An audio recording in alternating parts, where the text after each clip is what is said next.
समुद्र की गहराई में कुछ दबा है। कोई ऐसा राज जिसे हजारों साल से पानी ने अपने अंदर समेट रखा है।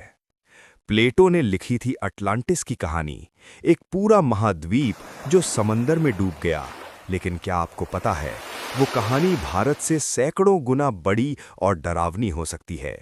क्योंकि यहाँ हमारे अपने तटों के पास नीचे पड़े हैं पूरे के पूरे शहर, जिनके बारे में किताबों में लिखा है, लोक कथाओं में गाया गया है, लेकिन विज्ञान भी अब सबूत ढूंढ रहा है। आज का सवाल सीधा है, क्या भारत में अटलांटिस था?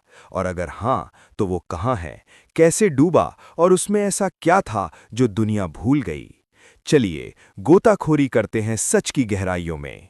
पश्चिम की कल्पना में अटलांटिस एक आदर्श सभ्यता थी, ताकतवर, तकनीकी रूप से उन्नत, लेकिन घमंडी और फिर प्रकृति के कोप का शिकार।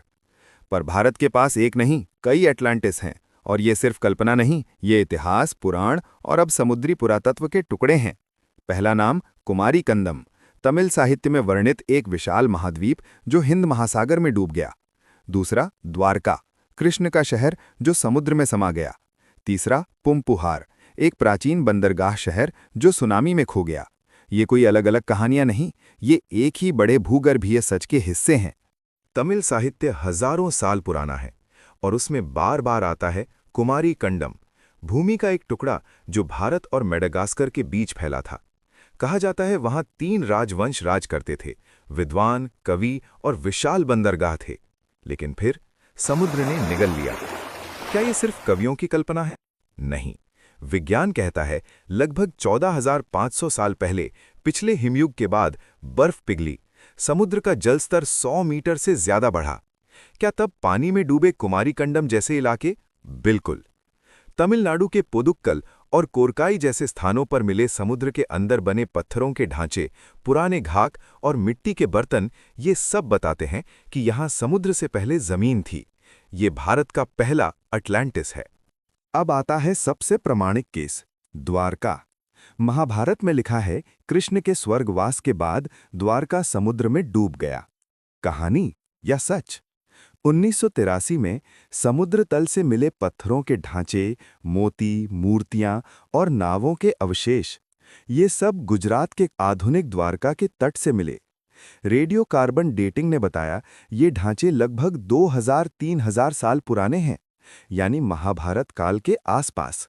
लेकिन हैरानी की बात ये शहर पानी में 30-40 मीटर नीचे मिला। सवाल, इतना पानी कहाँ से आया? जवाब, भूकंप और सुनामी। इतिहास बताता है कि कच्छ का ये इलाका सीस्मिक जोन में है। एक बड़ा भूकंप और शहर समंदर की भेंट चढ़ गया। द्वारका, भारत का दूसरा अटलांटिस, सिर्फ मिथक नहीं, ये पुरातत्व है। तो क्या ये सब संयोग है? बिल्कुल नहीं।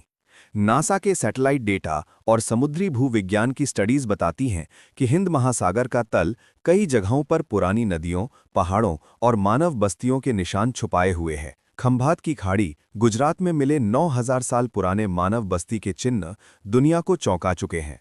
यानी इतिहास हमें जो पढ़ाता है, उससे हजारों साल पहले भारत के तट पर सभ्यता फल फूल रही थी।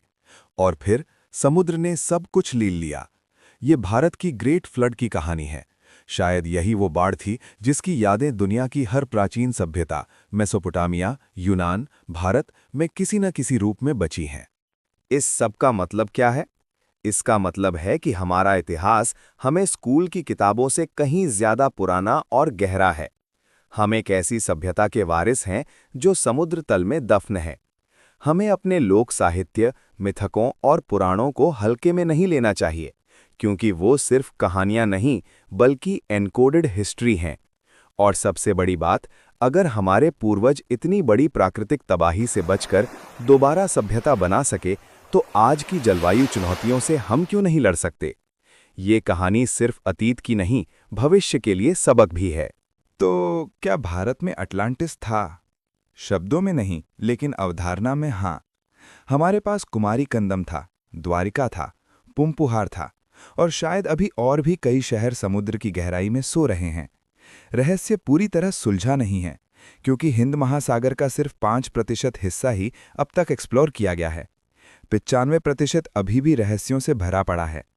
तो अगली बार जब आप समुद्र किनारे खड़े हों तो ये ज़रूर सोचें कि शायद आपके पैरों के नीचे, पानी के भीतर कोई पुरानी गली, कोई मंदिर, कोई पूरी सभ्यता सोई हुई है।